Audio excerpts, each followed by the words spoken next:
Assalamualaikum warahmatullahi wabarakatuh. Bismillahirrahmanirrahim. Alhamdulillahi rabbil alamin. Assalatu wassalamu ala asyrafil anbiya wal mursalin Sayyidina Muhammadin wa ala alihi wa sahbihi ajma'in. Qala rabbi syrah li sadri wa yassir li amri wahlul 'uqdatam min lisani yafqahu qawli, amma ba'd. Bapak-bapak, ibu-ibu jamaah salat maghrib yang dirahmati Allah Subhanahu wa taala, kembali kita bersyukur kepada Allah Subhanahu wa taala. Allah berikan kita kesehatan, keafiatan, sehingga kita dapat melaksanakan ibadah sebagai tugas pokok kita kepada Allah Subhanahu wa taala. Mudah-mudahan kita yang hadir di sini semuanya diberikan taufik hidayah, diberikan kekuatan, kemauan dan kemampuan untuk senantiasa istiqamah beribadah kepada Allah Subhanahu wa taala. Salawat dan salam kita sampaikan pada Nabi besar Muhammad sallallahu alaihi wasallam. Allahumma salli ala sayyidina Muhammad wa ala ali sayyidina. Bapak Ibu yang dirahmati Allah Subhanahu wa taala, seperti biasa setiap malam Kamis kita lanjutkan mudzakarah kita mendengarkan firman Allah Subhanahu wa taala dalam Al-Qur'an, surah-surah pendek di juz Amma, juz 30. Yang malam ini kita akan masih mendengarkan firman Allah Subhanahu wa taala dalam surah Al-A'la. Allah Subhanahu wa taala berfirman, fadzakir in nafa'atiz dzikra sayadzakkaru man yakhsha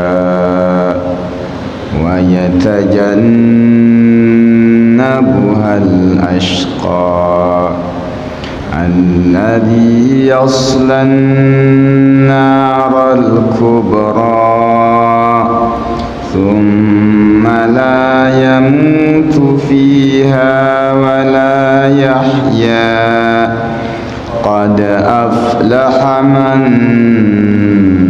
tazakka wa dzakara asma rabbih fasalla bal tu'thirunal hayatad dunya wal akhiratu khairun wa abqa inna hadza lafis suhufil ula suhufi Ibrahim wa Musa.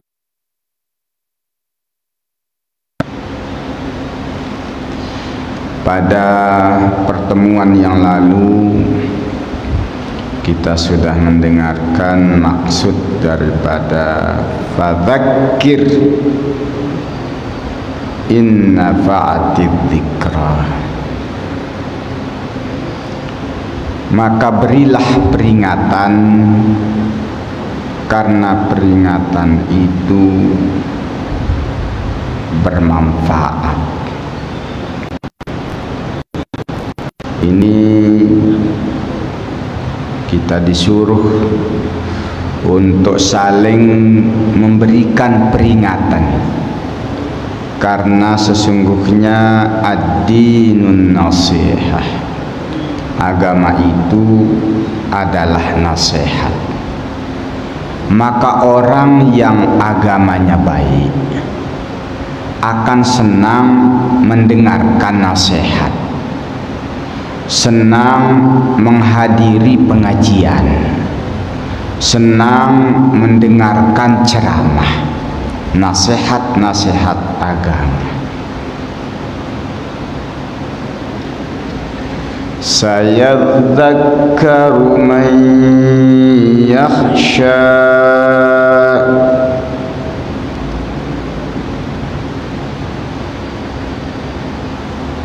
Sayadzakkaru akan mengambil pelajaran dari nasihat-nasihat itu siapa? Mayyakhsha, yaitu orang-orang yang takut kepada Allah, orang-orang yang beriman dan yang bertakwa, yang takut kepada Allah, senantiasa berusaha mengambil pelajaran dari nasihat-nasihat itu, dari peringatan-peringatan itu. Semakin tinggi pemahaman seseorang terhadap Allah, semakin besar perhatiannya untuk mendapatkan pelajaran dari nasihat agama. Maka orang yang paling takut kepada Allah ialah orang yang paling paham terhadap Allah. Innama yakhshallaha min ibadihil ulama. Sesungguhnya orang yang paling takut kepada Allah ialah ulama. Siapa itu ulama? Ulama itu kan jamak daripada alim, orang yang tahu, yang sangat tahu tentang agama. Artinya satu indikator bahwa kita itu takut kepada Allah, lebih paham terhadap hakikat agama, bisa dilihat dari seberapa besar perhatian kita untuk mengambil pelajaran dari nasihat-nasihat. Seberapa besar perhatian kita ingin mendalami agama, mendengarkan ceramah, mengikuti majelis ta'lim, pengajian dan lain sebagainya. Karena itu jamaah yang dirahmati Allah Subhanahu wa taala, bersyukurlah kita yang istiqamah hadir setiap malam di sini. Mudah-mudahan kita masuk dalam ayat ini. Orang-orang yang takut kepada Allah, yang rindu mendengarkan nasihat-nasihat agama, yang ingin mengambil pelajaran nasihat itu dalam kehidupannya sehari-hari. Wa yatajannabuhal ashqa, dan orang-orang yang al-ashqa, yang celaka, orang-orang yang kafir, yatajannabuha, mereka menjauhi peringatan itu, menjauhi nasihat itu, menjauhi pengajian itu, menjauhi majelis ta'lim itu. Tak mau dia, tak mau. Kalaupun dia dengar, ya masuk dari telinga kanan, keluar dari telinga kiri, nggak mau ngambil pelajaran. Yang paling parah, kalau sampai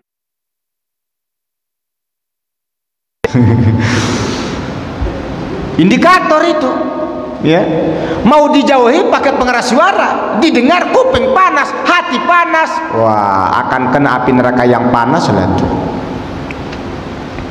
Maka orang kafir yang model ini tidak bermanfaat nasihat itu, ya.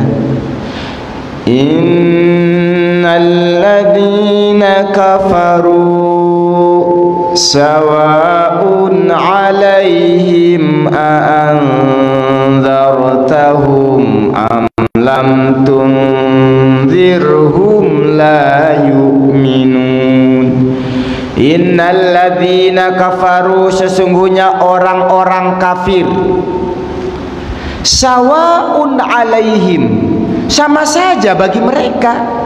A'anzartahum, apakah kamu kasih peringatan, kasih nasihat, kasih ceramah, am lam tunzirhum, am lam tunzir, ataupun kamu tidak kasih peringatan, hum, kepada mereka, la yu'minun, mereka tetap tidak beriman. Maka Bapak Ibu dirahmati Allah, hati-hati kita. Kalau ternyata dalam hati kita, dalam perasaan dan pikiran kita malas dengar ceramah, malas dengar pengajian, tak mau kita mendengarnya, dinasehati atau tidak sama aja bagi kita, itu ciri orang kafir. Tapi jangan tuduh tetangga. Ini untuk kita. Sawa'un 'alaihim, sama aja bagi mereka itu. Engkau berbuih pun kasih tahu, begitu juga lah. Ya. Lalu untuk apa manfaatnya ceramah kalau gitu? Katanya ayat sebelumnya, fadzakir inna dzikr. Kalau tahu dia tidak akan mau beriman, ngapain didakwahi?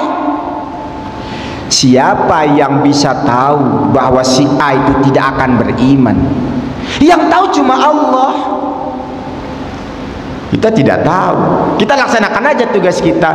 Tetapi orang yang dalam ilmullah, ya, fi ilmillah, di dalam ilmunya Allah tidak akan beriman sampai mati dicerami, tak akan beriman menurut ilmunya Allah. Jangan perlu dasar nampaknya itu dicerami itu tidak sama aja, udah biar aja lah. Bukan. Bagi kita tetap fadzakir, kasih peringatan.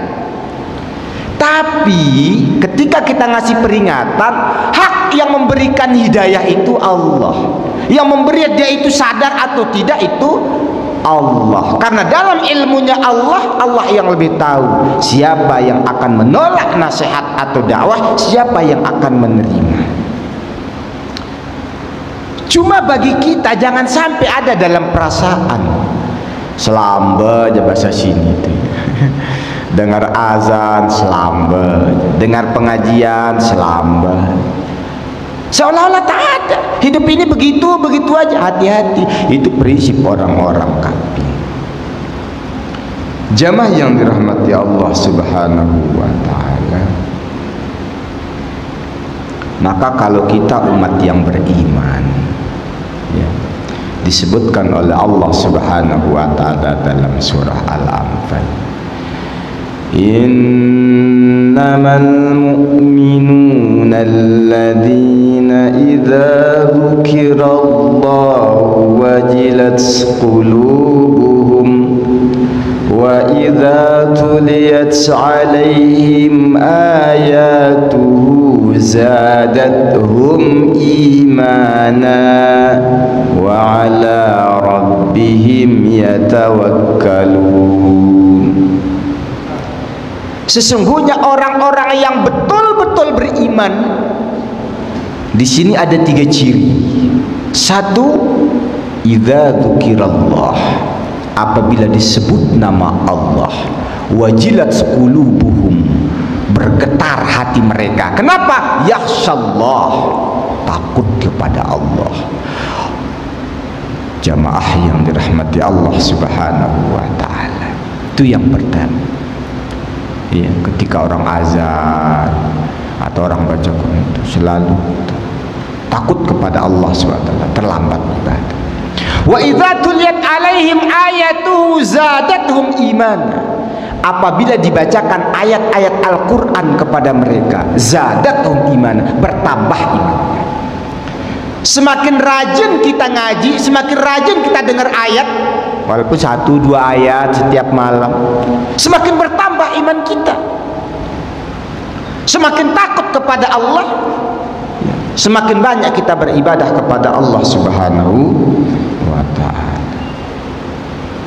Wa 'ala rabbihim yatawakkalun, dan hanya kepada Allah lah mereka itu berserah diri, bertawakal.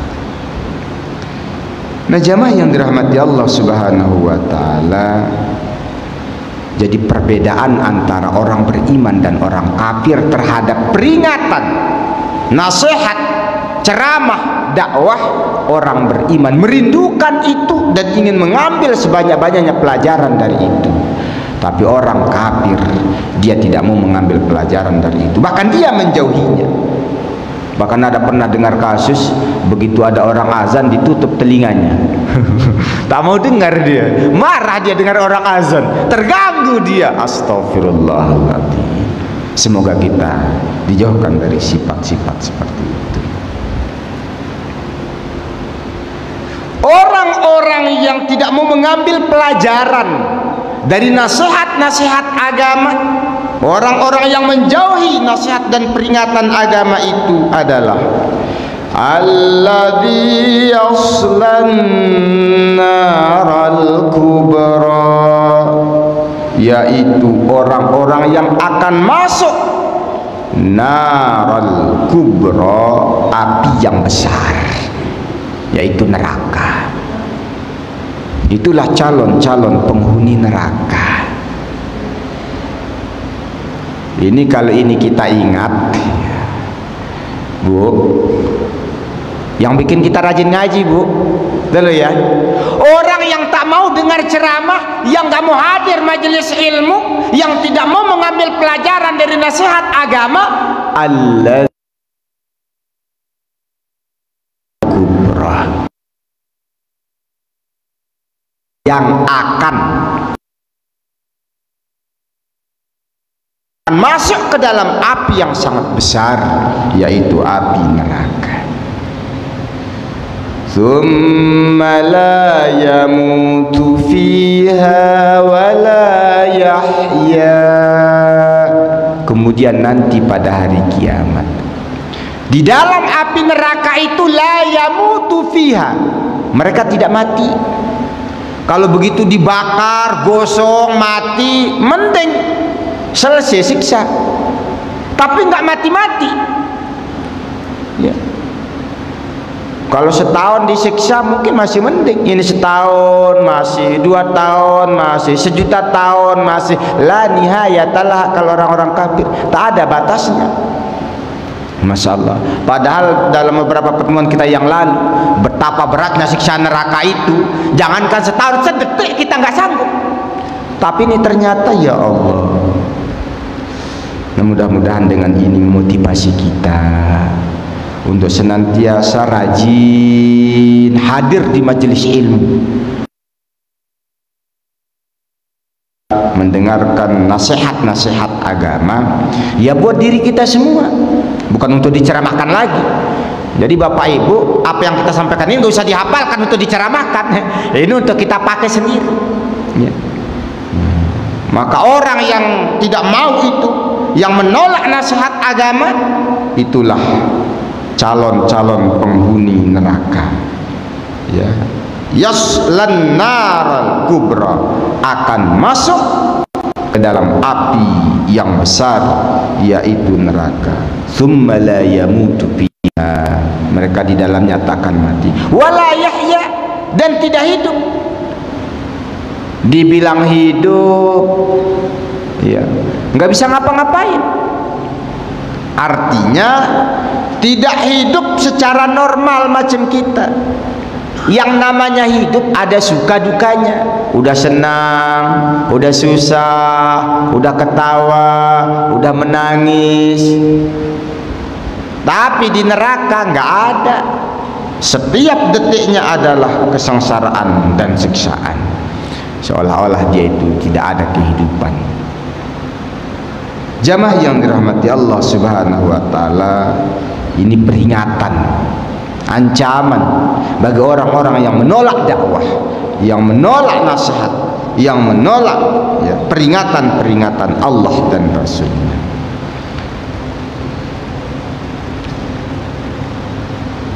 Qad aflaha man tazakka.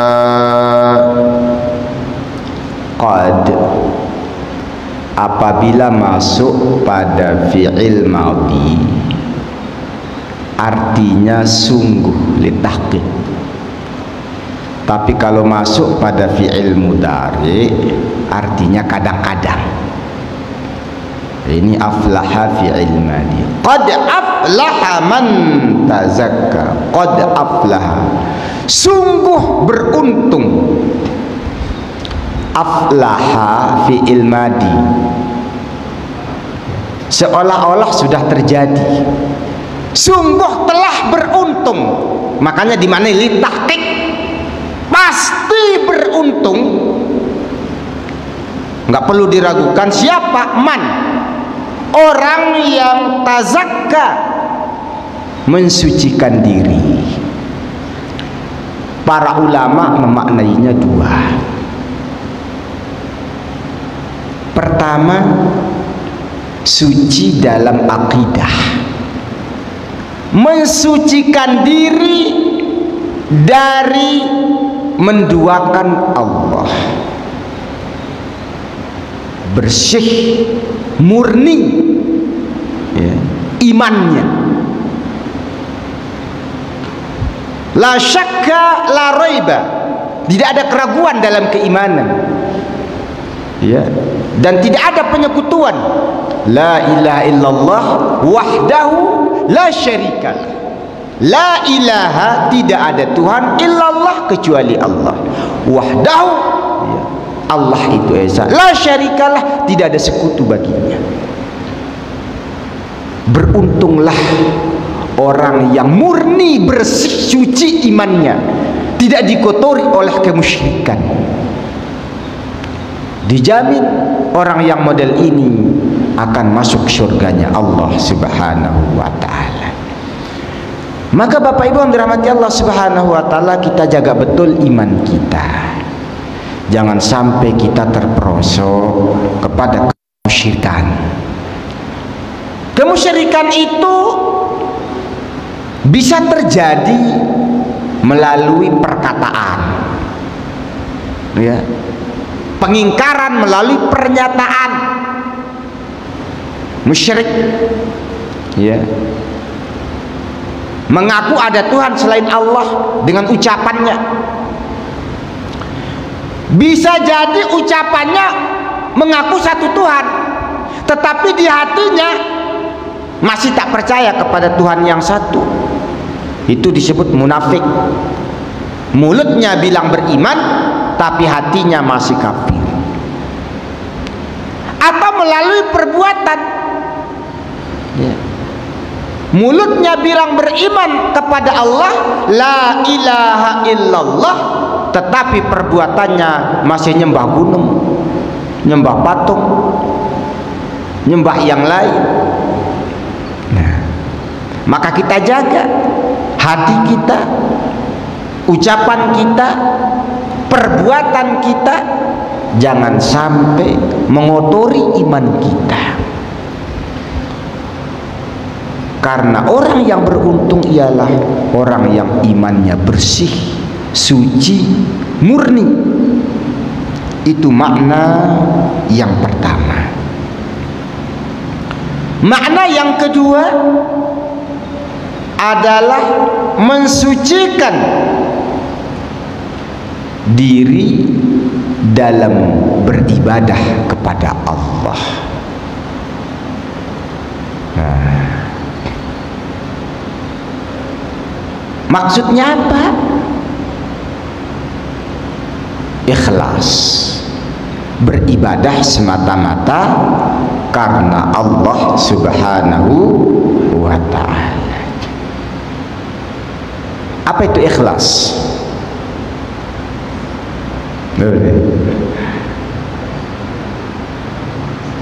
Ya susah ya. Iya. Memang definisi ikhlas itu luar biasa. Sebagai pendekatan, Fudail bin Iyad mengatakan ya, tarkul amal li ajlin nas riya, meninggalkan amal karena manusia itu riya. Awalnya mau salat sunnah, tapi dia mikir nanti aku dianggap nyaleh-nyaleh, tak jadilah. Itu riak. Begitu mau pergi ke masjid, takut ditengok tetangga, nanti aku dibilang apa lah tumben begini, atau usahlah nanti aku apa pula. Tidak jadi beramal gara-gara manusia memikirkan tanggapan pikiran manusia, itu riak.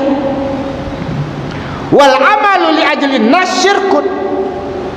Beramal karena manusia menyekutukan Tuhan. Karena ikhlas itu beramal murni karena Allah.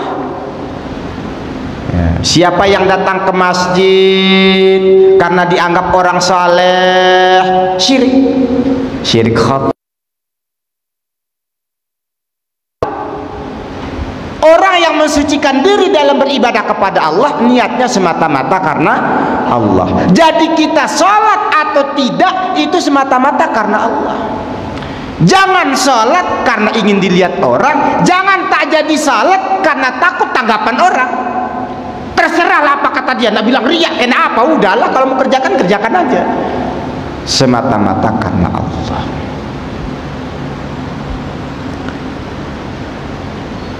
Itulah ikhlas. Jadi al-ikhlas itu ayu'afiyakallah, Allah subhanahu wa ta'ala menyelamatkan kita minhuma, dari kedua persangkaan itu. Jadi beramal bukan karena ingin dilihat manusia, tidak beramal bukan karena tanggapan manusia. Ya udah, beramal itu semata-mata Allah. Urusan orang nak nyanjung, kena mencela, bukan urusan kita. Urusan kita hanya kepada Allah. Bapak Ibu yang dirahmati Allah subhanahu wa ta'ala, karena itu ya Dhunnun al-Misri mengatakan bahwa salasun min alamatil ikhlas. Ada 3 tanda orang ikhlas untuk mengukur diri. Ya, ini mengukur tingkat keikhlasan kita seperti apa. Yang pertama,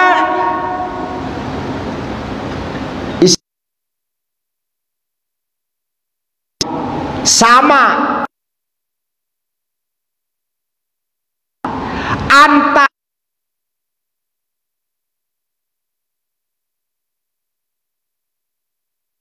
kita sama senang, ketika dicela hati kita sedih walaupun kita diam. Itu belum ikhlas. Ikhlas itu sama enaknya lauk tempe dengan ayam, sama enaknya dicaci dengan disanjung. Berat ya, definisinya paham kita, begitu kita laksanakan. Kita ini baru belajar ikhlas ya.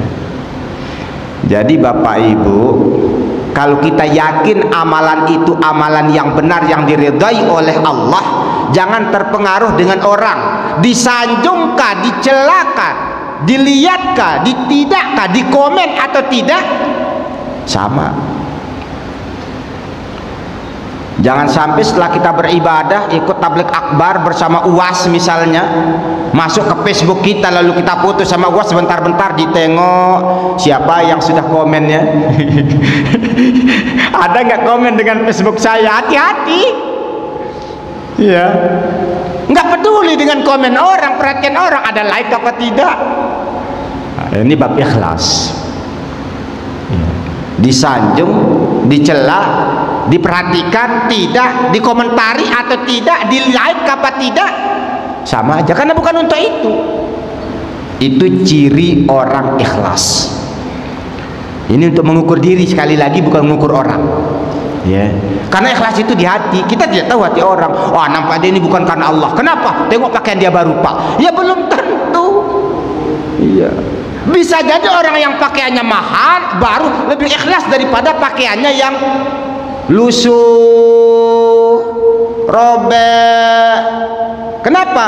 Kalau ada orang datang ke masjid pakaiannya lusuh itu, terus di hati kecilnya biar dianggap dia orang soleh zuhud, sederhana, itu juga ria. Ingin dilihat penampilannya yang lusuk, yang necis, sama aja. Kalau kebetulan punya necis, necis saja, nggak usah. Ini ke masjid jangan bagus-bagus lah, nanti riak pula. Ya kita mengukur diri masing-masing.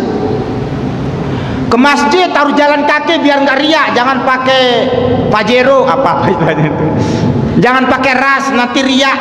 Ya kalau ada orang pakai mobil jangan bilang riak Pak, tengok tuh, masa ke masjid dekat pakai mobil. Mungkin hati beliau berpikir biar semua dapat pahala, semua pergi ke masjid, mobil ke masjid, api ke masjid, semua ke masjid. Jangan-jangan kita yang diam-diam itu hati kita ingin dilihat, dihargai, ingin dibilang saleh. Maka hati-hati, setan itu sangat halus cara menggodanya. Ya, jadi disanjung maupun dicela sama. Saya sendiri merasa ini sangat berat. Ya tapi kita belajarlah dari sana, kita tidak terlalu merasa oh saya orang saleh, oh saya orang ini. Kita tahu diri. Itu yang pertama. Yang kedua, wa nisyanu ru'yatil a'mal fil a'mal. Lupa melihat, memperhatikan amal ketika beramal. Lupa dia. Jadi ciri orang ikhlas melupakan amalnya saat dia beramal dan setelah dia beramal. Iya. Lagi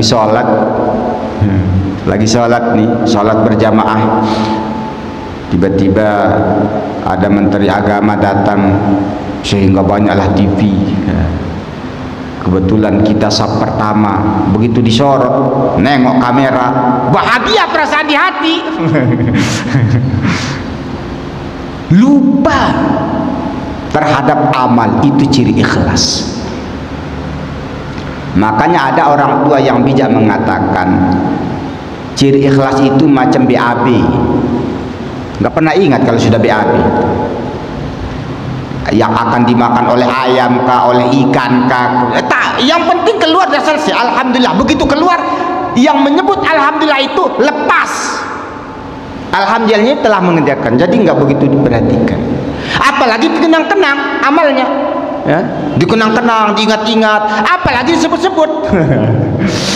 Lupa. Ini yang berat nih, berat. Yang pergi ke Mekah juga hati-hati. Banyak sekali sekarang itu mulai dari berangkat sampai pulang tuh nggak lepas HP-nya itu. Ya. Kenangan seumur hidup kata dia. Hati-hati. Ikhlas itu berat. Niat kita saat kita jepret di depan Ka'bah itu takutnya meruntuhkan ini. Ya. Melupakan amal. Bagaimana lupa kalau diabadikan langsung ditempel di dindingnya itu, pernah di depan Ka'bah. Supaya apa?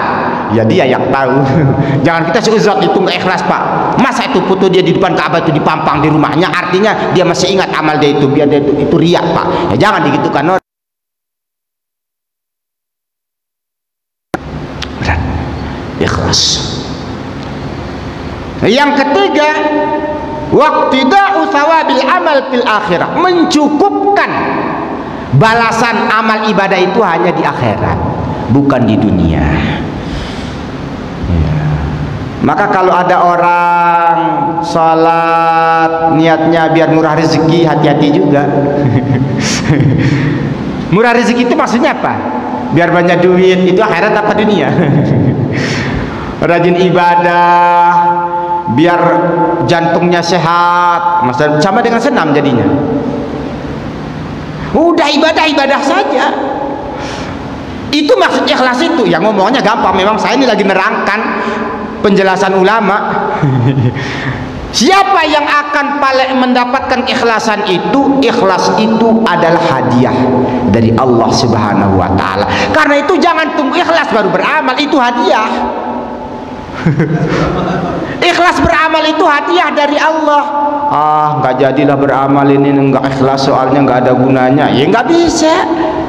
Ikhlas itu hadiah dari karunia Allah Subhanahu wa taala. Beramal saja. Ya, kalau dipaksa, tunggu ikhlas lah. Kenapa enggak ke masjid? Enggak. daripada nggak diterima, aku juga belum ikhlas, masih dipikirin 10.000 itu. Urusan kita masih belajar. Kapan datang ikhlas itu nanti? Ikhlas yang kita sebut tadi itu ternyata semuanya ikhlas dalam pandangan al-abrar, pandangan zahir orang fikih. Apa itu?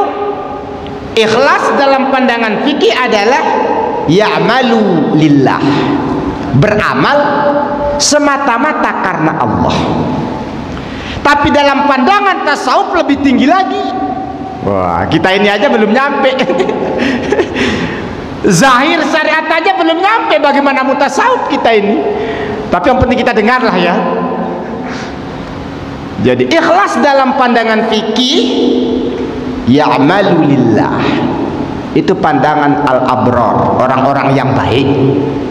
Kita ini orang baik kalau beramal itu semata-mata karena Allah.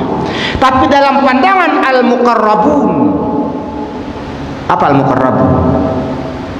Orang-orang yang dekat dengan Allah, bukan sekedar baik, tapi udah dekat dengan Allah Subhanahu wa taala. Apa itu ikhlas? Ya'malu bi'aunillah. Dia beramal dengan perasaan itu semata-mata atas pertolongan Allah. Kalau Allah tak gerakkan lisanku, aku nggak bisa zikir. Macam nggak ada kontribusi kita. Jadi nggak bangga dia, udah nggak ada urusan dengan bangga-bangga, sudah. Seluruh amal yang dilakukan semata-mata bi'aunillah, pertolongan Allah. Apa yang dibanggakan ini semua dari Allah. Tetapi kalau kita merasa berusaha untuk beramal itu, maka dalam kitab apa itu Al-Hikam itu nomor 1 tentang salah satu ciri orang bodoh adalah orang yang menggantungkan diri pada amal. Ngapain bergantung pada amal? Kalau kita nggak diberi hidayah oleh Allah, nggak beriman kita. Kalau Allah tak gerakkan kaki kita, nggak nyampe ke masjid. Itu. Jadi ikhlasnya itu seluruh amal ibadah dia itu semata-mata pertolongan Allah, bukan usaha dia. Wah, ada tingkat tinggi itu. Ya. Kalau yang fikih, ya kita yang berusaha untuk beramal itu, tapi kita sungguh-sungguh semata-mata karena Allah. Kalau sudah tasawuf, hilang diri. La ilaha illallah, la maujud illallah. Kita ini tidak ada. Yang ada hanya Allah. Ya sepi dah. Kapan nyampe tingkat itu? Ya kalau secara zahir fikihnya juga enggak akan nyampe. Enggak akan nyampe. Jangan dibalik. Kata dia itu fikih itu isi. Wah udahlah, biar kamu rajin beramal, itu belum tentu itu cuma kulit, yang penting isi. Ya Allah, jamaah yang dirahmati Allah Subhanahu wa taala, qad aflaha man tazakka.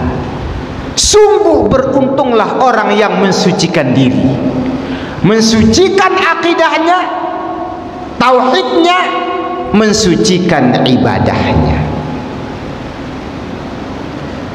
Itu makna mensucikan diri. Tetapi ada ternyata ulama menafsirkan ayat ini dengan makna yang ketiga. Qad aflaha man tazakka.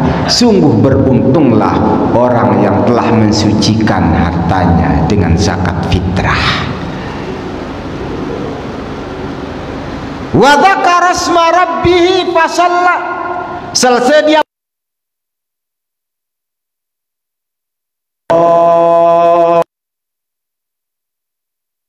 Allahu Akbar, Allahu Akbar, takbiran.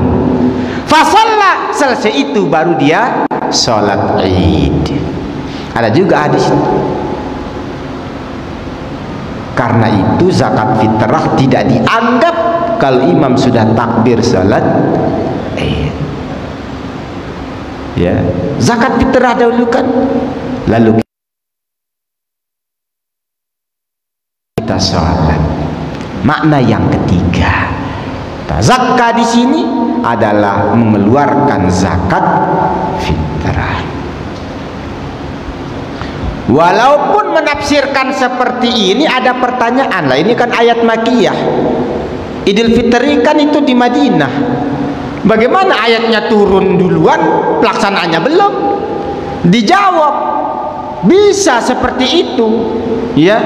Karena di dalam surah Al-Balad juga begitu, ya. Al-Balad apa itu?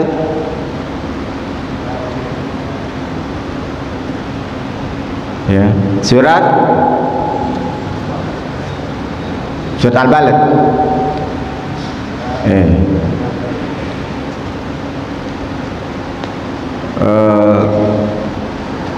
Surah apa itu? Rabb hadzal bait. Surah? Ya, surah Quraisy. Li ila fi Quraisy ila fi rihlatash shita falya'budu rabb hadzal bait. Kamu beribadahlah, kamu salatlah, kamu rabb hadzal bait, kepada Tuhan pemilik Ka'bah ini. Ya kan, perintah salat itu 2 tahun menjelang hijrah ke Madinah, tapi ayatnya turun di awal-awal surah Quraisy. Jadi kata ulama bisa ditafsirkan seperti itu, ayatnya turun duluan, pelaksanaannya belakangan. Tapi makna yang paling umum, makna yang dua tadi, ya, mensucikan akidah dari kesyirikan, mensucikan ibadah kepada selain Allah, dari selain Allah Subhanahu wa ta'ala. Wa dzakara asma rabbih fasalla. Wa dzakara asma, apa artinya? Dzakara menyebut, isma nama. Saya artikan menyebut, bukan mengingat. Kalau nama cuma diingat gimana? Ini disebut habis waktu.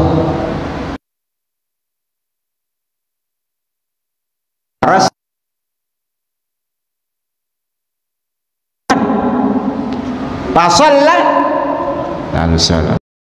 Kafir. Lah, kalau orang beriman, apa makna ayat ini? Kata ulama, dia lebih banyak perhatiannya kepada dunia daripada akhirat. Kalau orang kafir lebih memilih dunia daripada akhirat.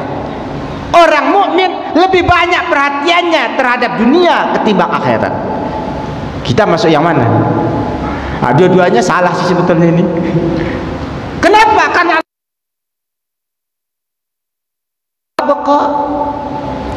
padahal ini hal akhirat itu khair daripada dunia, wa abqa, dan lebih kekal. Padahal kata Allah, akhirat itu jauh lebih utama daripada dunia. Karena itu jangan jadikan ini sebagai wasilah untuk kebahagiaan akhirat. Silahkan kaya di dunia, tapi kaya itu sebagai jalan untuk kebahagiaan akhirat. Silahkan raih jabatan di dunia, manfaatkan untuk meraih kebahagiaan akhirat. Bukan berarti kita nggak mau kaya, nggak mau sukses, bukan. Silahkan alat supaya lebih besar potensi kita untuk mendapatkan kebahagiaan akhirat. Kita saksikan ini. Inna hadza la fis suhufil ula, yang kita bahas tadi, ya, mulai dari fadzakir sampai yang tadi, itu semua, inna hadza, sesungguhnya yang tadi itu, lafis suhufil ula, sudah ada dijelaskan dalam suhuf-suhuf yang terdahulu, dalam kitab-kitab yang diturunkan dan suhuf-suhuf yang diberikan kepada rasul-rasul sebelum Muhammad. Contohnya suhufi Ibrahim Ibrahim wa Musa.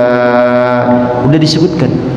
Nah, jadi artinya ayat yang kita bahas tadi bukan saja ajaran Nabi Muhammad SAW, tapi ajaran nabi-nabi sebelumnya. Karena ini sangat universal ayat tadi itu, diamalkan oleh seluruh umat yang beriman kepada Allah, baik dari Nabi Adam sampai kepada umat Nabi Muhammad sallallahu alaihi wasallam. Bolehkah kita membaca alaihi wassalam? Ada pernah kedengaran itu? Sufi Ibrahim wa Musa. Kan kalau disebut nama Nabi ada alaihi wassalam, ada. Boleh tak? Boleh. Setiap ayat yang ini boleh kita berdoa. Syaratnya satu, jangan mukhatab, jangan ka. Kamu lawan bicara doanya, jangan pakai ka. Semoga kamu sembuh, pakai ka, mukhatab, itu batal. Tapi kalau hima, semoga dia.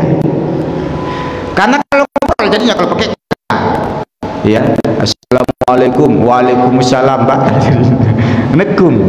Tapi waalaikumsalam. Bagaimana kalau begitu? Diniatkan doa umum, itu tidak batal. Bukan niat menjawab yang di depan itu.